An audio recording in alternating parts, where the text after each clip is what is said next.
Hey Christians, if God is all good, right? And this is something I've thought about. Evil is something that comes from within. It's what you know, right? So if God created good and evil, therefore God is evil as well. So God can't be all good. That would be a contradiction. If you know of evil, then you are not purely good.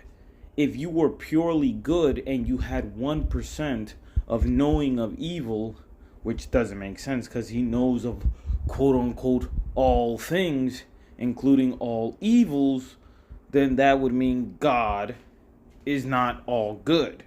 That means he would either have to be a mixture of the two, right? Because when he makes Adam and Eve, right, he has the tree of, immortality, and then he has the tree of the knowledge of good and evil, right? Why would he make that tree if he knows that evil is a possibility, right? Like they're innocent, like Adam and Eve are innocent. So he can't be all knowing because he's allowing for this to happen, right? If he knows this is all going to happen.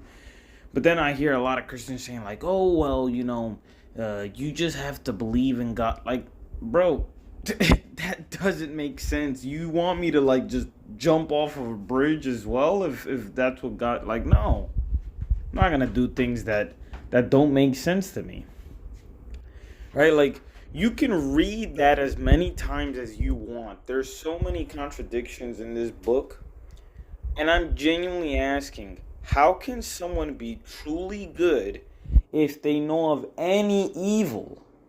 If you were truly good, think about this. Just think before you pause the video. Think about this, right?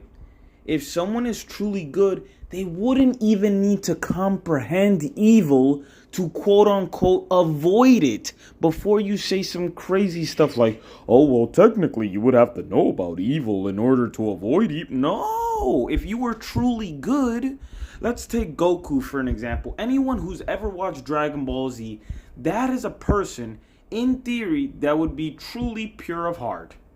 They don't think of anything bad when he's patting Bulma's vagina and he's like, oh, are you a boy or a girl? He's just genuinely, there's nothing evil about that. That's not sexual offense or anything. He's genuinely a pure good person or just pure and innocent. That would be what God is supposed to be, but he's not.